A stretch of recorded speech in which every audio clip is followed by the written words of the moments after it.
plus avec nous. C'est important, c'est la première fois qu'il vient sur le plateau de la chaîne parlementaire et sur un plateau de télévision d'ailleurs en France. L'un des fondateurs du MNLA, on parle beaucoup de ce MNLA, ce mouvement national de libération de l'Azawad. Vous êtes Touareg. Alors je vais essayer de ne pas écorcher votre nom. Moussa Ag Acharatouman, merci d'avoir répondu à notre invitation. On vous écoutera parce que on parle beaucoup des Touaregs sans trop y comprendre grand-chose. C'est une multitude de mouvements.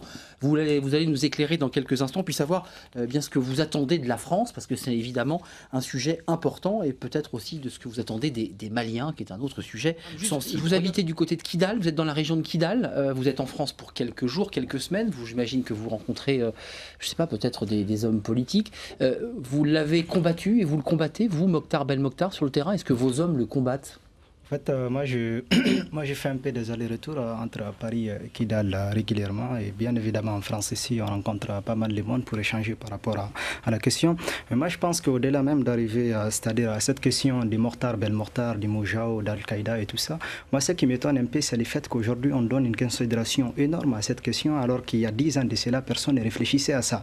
Parce que comme il l'a si bien signalé tout à l'heure, ces terroristes, ils sont venus depuis 2003 dans cette zone. On les a vus s'installer, on les a vus s'y renforcer, on les a vus organisé, mais en réalité, personne n'a voulu intervenir contre eux. On fermait les yeux, on ne voyait pas. Justement, la plupart des pays de la sous-région ont fermé les yeux, et la communauté internationale, quelque part aussi, a fermé les yeux. Parce que je me rappelle, ces 10 dernières années, en réalité, on a donné des financements énormes à l'État malien, avec le concept d'ATT, lutte contre le terrorisme. On a financé l'armée malienne, on l'a financé militairement, on l'a financé politiquement. Mais les Américains ont effectivement mis la poche. Justement. Pour un résultat qui est nul. Pour un résultat qui est nil, parce qu'au final, en réalité, Al-Qaïda... Le président Issoufou, c'est un autre... Le président Issoufou a pris les choses en main. Je ne pense pas. Il y a quelque chose qui est important dans cette région. C'est-à-dire, quand quelque chose ne va pas bien à Kidal, à Tombouctou, à Gao, il faut que les gens se disent que cette chose ne va pas à Tamaracet, ne va pas à Oubari, ne va pas à Agadez. Parce que ces frontières ne sont pas des frontières comme en Europe. C'est une grande région, en fait. C'est une grande région, c'est des frontières que ces États ont du mal à contrôler parce que c'est des milliers de kilomètres. Et aujourd'hui, le vrai problème dans cette région, ce qu'on ne dit pas, c'est que ce terrorisme, il s'est développé dans cette région parce que quelque part, c'est des populations autochtones qui sont oubliées par les uns et les autres. On ne s'intéresse jamais aux problèmes fondamentaux, aux problèmes de fond que ces communautés rencontrent, raison pour laquelle... Je pose la question, vous le combattez, vous, Mokhtar Belmokhtar, vous essayez, excusez-moi, parce que je sais qu'aujourd'hui vous êtes assez proche des Français, vous les aidez, vous les soutenez sur le terrain. Est-ce que vous dites ce soir, oui, nous souhaitons le combattre ? Moi, je ne dirais pas que nous souhaitons les combattre. Nous, Mokhtar Belmokhtar, on n'a pas attendu le feu vert de la France pour les combattre. Qui se souvient des derniers événements dans le nord du Mali? C'est en réalité que les MNLA a commencé à se mettre en activité contre les Moujao, les Pigao. Monsieur Moussa, vous avez Pierre Lelouch. On va se dire les choses quand même. Le MNLA, qui historiquement a un problème, il y a un problème de revendication des Touaregs depuis l'indépendance du Mali, en fait. C'est un vieux problème. La quatrième insurrection. Mais dans la dernière insurrection, vous étiez allié avec le Moujao. Et avec Al-Qaïda. Ça, c'est important. Justement. Répondez-nous, parce que... changement de camp. On veut une réponse. Est-ce que vous avez changé d'allié? Je vais y répondre. C'est très très simple. En réalité, le problème ici en Occident, c'est qu'on prend des raccourcis pour analyser ce qui se passe sur le terrain.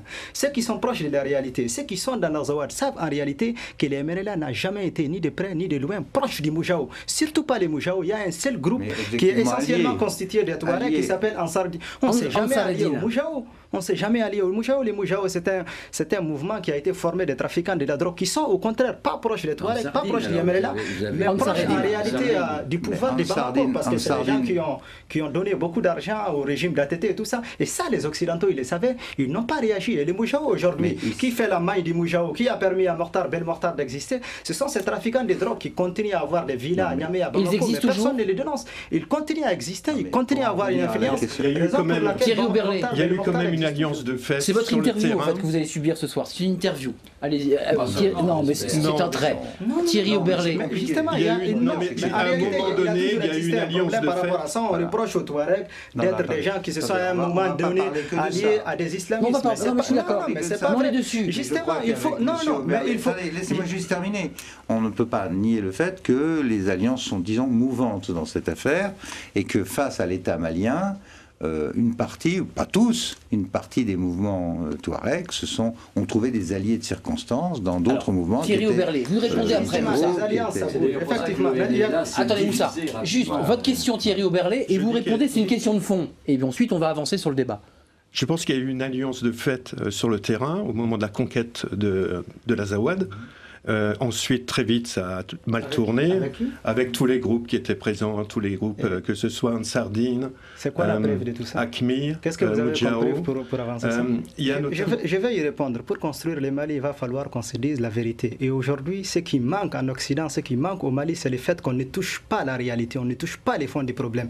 Pour répondre à sa question, nous, du 17 janvier jusqu'au 1er avril 2012, nous, on a combattu l'armée malienne tout seul.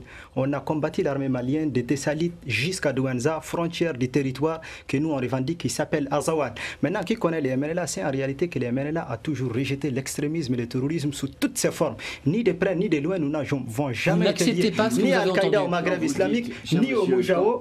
Et en réalité, bien avant l'intervention militaire, j'en reviens, s'il vous plaît, je vais terminer. Je voudrais quand même. Je vais terminer, s'il vous plaît, je vais terminer. Justement, je vais terminer. Je crois qu'il faut quand même que... Mais justement, je vais... Dernier mot, et François Loncle. Justement, en fait, nous, on n'a pas attendu, quand vous m'avez posé la question, est-ce que vous combattez Mortar Belmokhtar? Nous, on n'a pas attendu l'arrivée des Français pour combattre Mortar Belmokhtar. On l'a combattu à Menaka, on l'a combattu à Tagarangabot, on l'a combattu à Gao. On a perdu des milliers de gens, des milliers de nos amis sont restés à Gao. Ils sont morts sous les cribles, sous les balles de Mortar Belmokhtar. Et cela prouve aux uns et aux autres, en réalité, que nous n'avons aucune alliance à ces gens. À la racine de tout ça, il y a le fait qu'il n'y a pas d'État malien au Nord Mali depuis une bonne quinzaine d'années. Donc ce pays est laissé en déshérence. Et c'est là que se sont installés les trafiquants, une zone de non-droit internationale. Les Algériens qui venaient faire le djihad au sud, et que les Algériens étaient d'ailleurs assez contents de voir émigrer vers aussi, qui était très présente, et Akmi, qui regardait tout ça, il faut aussi le dire, qui était présente, qui regardait tout ça venir, qui ne faisait absolument rien du tout. L'État malien étant inexistant, les services publics inexistants, cette population... Donc c'est le problème du Nord Mali, que, comme on l'a dit d'ailleurs, je l'ai dit devant nos collègues députés, c'est pas le Nord Mali, c'est le centre. Dans la mesure où vous n'avez pas de centre et pas d'administration du pays, la nature est coupé en deux. Nos internautes, juste Moussa, regardez, c'est formidable, on a des internautes, je ne sais pas si vous voyez ça dans d'autres émissions de télé, mais en tout cas ils existent chez nous. Abdelkerim, je le salue, bonjour Abdelkerim, en direct devant sa webcam. Posez votre question, dites-nous, parce que les citoyens regardent quand même ce sujet, s'intéressent à ce conflit malien, essaient de savoir un peu comment ça se passe. Est-ce que vous y comprenez quelque chose là dans ce débat entre l'Azawad, les Touaregs, le pouvoir central malien? C'est compliqué quand même, hein? Oui, c'est très compliqué, mais moi je crois que le MNLA a un grand problème à régler. Même si aujourd'hui le MNLA, on lui laisse la responsabilité de gérer le nord du Mali, ils ne pourront pas. Aujourd'hui, quel est le moyen qu'ils ont pour contrôler tout ce territoire? Ça va être très difficile pour eux. Et de deux, le fait qu'ils refusent même que l'État malien arrive dans cette région pour contrôler, ils aggravent le problème, non, en fait. C'est ça la question. Vous n'avez pas les moyens de contrôler ce territoire. C'est à cause de cette guerre, c'est à cause de vous, je peux dire, que cette instabilité, le non-contrôle de ce territoire a amené tous ces voyous et ces terroristes qui naviguent dans votre zone, je veux dire. Et pourquoi vous refusez de négocier avec l'État pour construire un État le plus rapidement possible et régler le problème une fois pour toutes? Alors, réponse, parce que c'est sur le plan... Ce qu'on vient d'entendre, ce qui est intéressant, c'est ce que vient de dire ce monsieur, c'est ce que pense le Malien de base à Bamako. Il pense qu'il a un problème avec les Touaregs. Le MNLA ne contrôle pas tout le Nord Mali, il contrôle Kidal pour l'instant. Kidal est une grande partie à l'est. Je vais y répondre. Au fait, le monsieur déjà, il se trompe en disant que c'est votre faute. Vous avez fait rentrer les... C'est notre faute que le bordel est arrivé dans la région. C'est pas vrai, parce que je le dis, je le redis, je le répète, il est important que les uns et les autres les retiennent. Al-Qaïda au Maghreb islamique, les trafics de drogue datent d'avant le 17 janvier 2012, datent d'avant le soulèvement d'IMNLA. C'est une vérité incontestable. Ça, personne ne peut le dire. Et aujourd'hui, tous les bordels qu'il y a, au fait, quand il y a un bordel dans une famille, la première personne qui est indexée, c'est le chef de famille. Et aujourd'hui, les bordels qui règnent dans la région, il faut qu'on dise que c'est la faute de l'État malien. Et puis aujourd'hui, on nous dit comment on va contrôler cette région. L'État n'est plus là, il y a des élections, donc il faut tourner la page. Il faut tourner la Attendez, juste, je me pose une question. Est-ce que vous pensez, parce que c'est le débat de ce soir, il y a des risques terroristes, les intérêts français sont touchés au Niger, on l'a vu. Est-ce que vous êtes prêts ce soir, et les députés sur le terrain vont, j'imagine, poser la même question, est-ce qu'il y a une réconciliation possible? Est-ce qu'on peut imaginer un Mali réunifié, uni, avec vous? Non, mais est-ce que c'est possible? Les députés, je leur poserai la question. Il y a quand même quelque chose de très important. On parle chaque fois de l'État malien, de l'unification de l'État malien, de l'intégrité territoriale de l'État malien. Oui. Mais moi, je voudrais bien poser la question aux uns et aux autres. Qu'est-ce qu'on fait des droits élémentaires, des droits fondamentaux de ces populations? N'ont-ils pas le droit d'avoir un regard sur cet État? N'ont-ils pas le droit de dire qu'on est malien ou on n'est pas malien? N'ont-ils pas le droit, dans les droits internationaux, de dire aujourd'hui qu'on veut créer un territoire qui répond à nos aspirations indépendant, politiques, économiques et culturelles? Non, mais c'est des questions de base qui se posent parce qu'au final, aujourd'hui, la question qui se pose, c'est pas les MNLA qui l'a commencé. Nous, on l'a commencé ça a commencé en 58, ça a commencé en 63, en 90. J'ai eu l'occasion de le dire, j'ai beaucoup d'estime pour mon ami Long parce que nous sommes amis, même si nous ne partageons pas les mêmes idées. Mais voilà, je m'étonne quand même un petit peu de son attitude. On a une réalité politique. Ici, la vérité, c'est qu'au Nord-Mali, il y a des gens qui veulent l'indépendance. C'est un fait. Et il y a des gens au sud Mali qui n'admettent pas ça du tout. Mais écoutez, et qui en veulent dans ce cas-là, on fait un référendum dans le pays. Non mais attends, et François, puis vous verrez le résultat. C'est l'ingérence française sur le sujet. Quand je dis que nous épousons une situation très compliquée, je dis ça. Oui. À Bamako, il y a un tas de gens qui n'ont aucune idée. Et d'ailleurs, notre armée, quand elle est montée au nord, avec une idée, c'était surtout d'éviter que l'armée malienne arrive, parce que de régler les comptes. Parce que l'armée malienne, elle a subi une centaine de gens tués, égorgés, et c'est ça d'ailleurs qui a amené c'est ça qui a amené le coup d'État. ATT a été renversé par un capitaine qui a aujourd'hui tout pouvoir d'ailleurs à Bamako. Non, pas Sanogo, non. Ça c'est Sanogo qui dirigeait, qui reste assez puissant visiblement. Mais enfin, toujours est-il qu'il y a ce traumatisme des deux côtés et que nous sommes dans une situation où la France va devoir accompagner cette réconciliation. C'est pas facile. Autorisez-moi à vous appeler comme ça. Et ça suffit pas de dire à ce monsieur, c'est pas bien de vouloir être indépendant. Pas la France seule, vous le savez. Qui mène actuellement? Je vais lui donner un mot. Qui mène actuellement la médiation, la négociation pour que les habitants. On négocie en ce moment, François Long, là, pour essayer de réconcilier les deux. On négocie. D'abord, il y a une commission de réconciliation qui va commencer son travail, mais il y a surtout la perspective des élections du 28 juillet, et pour que ces élections se déroulent de la meilleure façon possible, il faut que les choses soient en ordre, et par exemple à Kidal, où le pouvoir est au MNLA, et qui négocie, ça n'est pas la France, c'est le président du Burkina Faso, Blaise Compaoré, qui réunit en ce moment tout le monde pour essayer de trouver une solution de telle sorte que les élections se déroulent normalement à Kidal. Ça se passe du côté assez mal pour l'instant. Hier, il y a eu les déclarations du président malien qui a dit qu'il faut que l'armée malienne entre dans Kidal avant. C'est pas facile. Il avait dit sur place directement à Paris. Mais ça n'est pas le MNLA qui va organiser les élections à Kidal. Juste un petit mot, parce que j'entends des députés qui partent en mission jeudi, et c'est important, là ils nous le disent. Vous allez peut-être aller sur place, si j'ai bien compris. Vous allez nous accueillir. Deux questions simples. Kidal, pour les Français qui nous regardent ce soir, ils ne connaissent pas Kidal, c'est dirigé par les capitales du Nord, dirigé, peut-être qu'on verra la carte qui va repasser. C'est vous qui tenez Kidal? Nous, on contrôle Kidal militairement. Et on essaye de mettre une administration en place à Kidal et dans les autres zones qui sont sous notre contrôle, parce que nous, on ne va pas attendre le retour de l'armée malienne et de l'administration malienne, parce que pour le moment, les Mali, en réalité, il y a un blocage. Et le blocage dont François l'oncle parle tout à l'heure, en réalité, ce n'est pas les MNLA, parce qu'il y a quelque chose quand même qui est important qu'il faut rappeler. Les MNLA, bien avant le 17 janvier, nous avons toujours tendu la main à Bamako pour négocier. Il est aussi important de rappeler sur ces plateaux que c'est les Mali, en réalité, qui a utilisé les premiers, la force contre nous. Et on était en légitime défense. Et de l'autre côté, on dit, je termine. Non, mais les preuves sont là. Nous, on a des preuves, on a des lettres, on a des courriers. Regardez devant vous, plutôt de faire référence éternellement au passé. On ne fait pas référence. Nous, aujourd'hui, on a fait des concessions. Il dit que nous sommes un blocage. Pas du tout. Nous, aujourd'hui, nous avons renoncé à l'indépendance de l'État de l'Azawad. Nous avons fait des concessions pour pouvoir discuter avec l'État malien, pour pouvoir mettre les problèmes sur la table. Ça, aujourd'hui, nous l'avons fait, nous l'avons déclaré officiellement. Mais de l'autre côté, j'aimerais aussi intervenir. Par rapport à l'intervention militaire, c'est vrai qu'elle a été un succès d'un côté parce qu'on a affaibli les groupes terroristes. Mais aujourd'hui, affaibli les groupes terroristes, on ne les a pas détruits, contrairement à ce qu'on dit. Moi, je viens de Kidal, je viens de Menaka, je viens de l'Azawad, je viens de ce territoire. Je sais ce qui s'y passe aujourd'hui. Et ce qu'on ne dit pas, c'est que cette intervention militaire, à chaque fois on dit dans les médias, c'est grâce à l'armée malienne, accompagnée de l'armée française.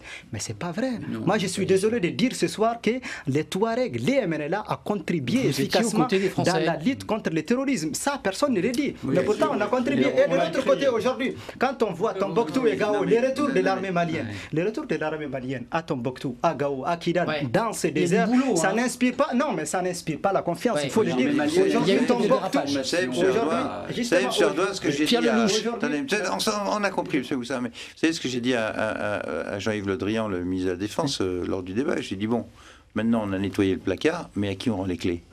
C'est une question quand même fondamentale. C'est ça la question qui est posée à notre pays aujourd'hui. Vous êtes observateur, Thierry Berlébé. Vous dites quoi, vous? Les élections, le processus démocratique. On va entendre un son du ministre, mais vous dites quoi, le journaliste Moi, je m'interroge beaucoup sur la tenue de ces élections à la date prévue, parce que vu les positions des uns et des autres, c'est très difficile. C'est tranché, hein. Il a été dit qu'il faut absolument des élections à Kidal.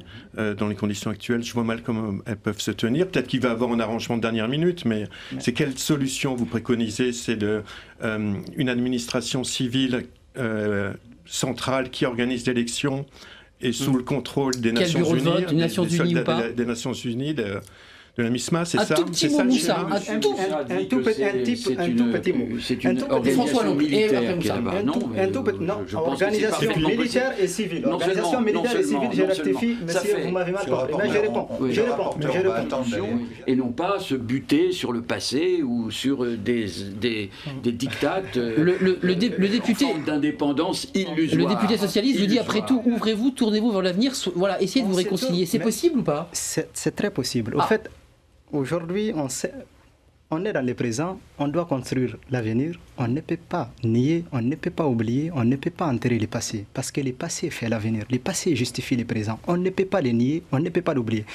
Pour revenir aux élections, moi, personnellement, à chaque fois qu'on parle des élections, on indexe Kidal, on parle de Kidal. Pour moi, Kidal, elle est très loin. Elle est très, très, très loin. Elle est voire même peut-être inaccessible. Mais voyons Tombouctou et Gao. Aujourd'hui, quand on prend Tombouctou et Gao, quand l'armée malienne est venue, il y a une partie de ces populations qui est partie en Algérie, qui est partie en Mauritanie, qui est partie au Burkina, qui est partie un peu partout. Aujourd'hui, quand on voit Tombouctou à l'origine, c'est une ville essentielle. Pourquoi ils ont peur de l'armée malienne? Mais parce que l'armée malienne, elle est synonyme de terreur chez nous. Parce que quand elle vient, elle massacre des populations. Même avant-hier, ils ont tué un vieillard. Elle est en état de faiblesse insigne et elle est en formation européenne à Bamako. L'armée malienne n'est pas fiable, elle massacre. Je n'ai pas dit qu'elle est pas fiable. Je dis qu'elle est aujourd'hui à Tombouctou. Hors d'état de mener des opérations telles que les Alliés l'ont menées. Et il y a une opération européenne qui tire le louche. Cette armée, elle n'est pas en état d'aller se battre contre un ennemi organisé, mais elle est suffisamment forte et armée pour faire mal à la population. Et donc c'est là qu'il y a un problème, c'est que quand nous avons mené cette opération militaire, l'un des sujets, c'était d'ailleurs d'éviter les exactions. Ça a été évoqué d'ailleurs dans la presse, ça a été un peu tué. Ce que M. Moussa a dit, c'est qu'il y a beaucoup de craintes. Et on sait que des populations sont parties, en effet, ce qui complique un peu le processus. La contradiction maintenant, La contradiction maintenant, c'est qu'il faut organiser ces élections assez vite, parce que justement, il y a toujours cette menace que peut représenter une armée en guenille et en pleine décomposition, qu'il faut la reconstruire. Et en attendant, il faut organiser des élections rapidement pour les bailleurs de fonds internationaux, pour les États-Unis, etc. Mais qu'en même temps, on a parlé du problème de Kidal, mais il faudrait peut-être aussi évoquer celui de la classe politique malienne, qui n'est pas en très bon état non plus, corrompu, qui ne s'est pas renouvelé depuis 20 ans. On a présenté longtemps le Mali comme un exemple de démocratie, un exemple à suivre, mais en fait, c'était vrai pendant quelques années, et très vite, ça tournait en rond, et on n'a pas pris en compte les problèmes. Monsieur Touareg, est-ce que c'est envisageable, des ministres Touareg, de manière à... Ça ne va pas dépendre de nous. Hein. Non, mais j'entends bien, monsieur... de la capacité des Maliens et de se Vous en parler. pensez quoi, vous? Aujourd'hui, moi personnellement, je pense aujourd'hui, il est temps qu'on laisse ces populations décider d'eux-mêmes, qu'on ne décide pas à leur place. Un premier ministre malien, personne ne sait si c'est une solution pour les Touaregs qui vivent à Tombouctou, à Gao et à Kidal. Il faut qu'on aille chez ces Touaregs, il faut qu'on lui demande son avis. Ensuite, il faut qu'on les prenne en compte et qu'on l'associe dans comment l'État malien sera construit demain. C'est ça les vraies questions qu'il faut se poser. On est en train de parler de référendum d'autodétermination et nous parlons de réconciliation. Vous voulez un référendum sur l'indépendance? Non, mais c'est pas une question. La décentralisation, l'autonomie, l'indépendance, vous n'avez pas la réponse à ces questions pour Nous, on a été on a quand même les mérites d'avoir été clairs parce qu'on a démontré à la face du monde qu'est-ce qu'on veut. Mais maintenant, ce qu'on veut, le monde entier l'a rejeté. On les comprend tout à fait, on les conçoit tout à fait. Mais aujourd'hui, qu'est-ce qu'on nous propose en échange? Ces populations aujourd'hui, quand vous allez à Kidal et que vous allez rencontrer les patriarcats de la région de Kidal, Intalla, Gatahar, il va vous répéter la même chose qu'il a répété à Gilles Liberson. Aux Nations Unies qui sont venues avant-hier à Kidal, on lui demande il faut qu'il y ait des élections au Mali. Il a dit moi j'ai passé 52 ans à travailler pour cet État et aujourd'hui je suis le premier qui l'a remis en cause. Vous amenez des bureaux de vote à Kidal, soyez sûr que les femmes et les enfants ne vont pas voter. Monsieur parce que Ardouin, tout simplement, il y a un problème de fond par rapport à cet État. Il faut les repenser, il faut les mettre sur la table. Le dialogue quatrième insurrection depuis l'indépendance, on est à la 4e insurrection. Le Mali s'est composé de 2 régions, soi-disant Mali utile, entre guillemets, au sud, qui est Bambara et Noir, et puis la partie nord, qui est un autre territoire avec une autre population, de même religion. Doivent cohabiter. Et donc,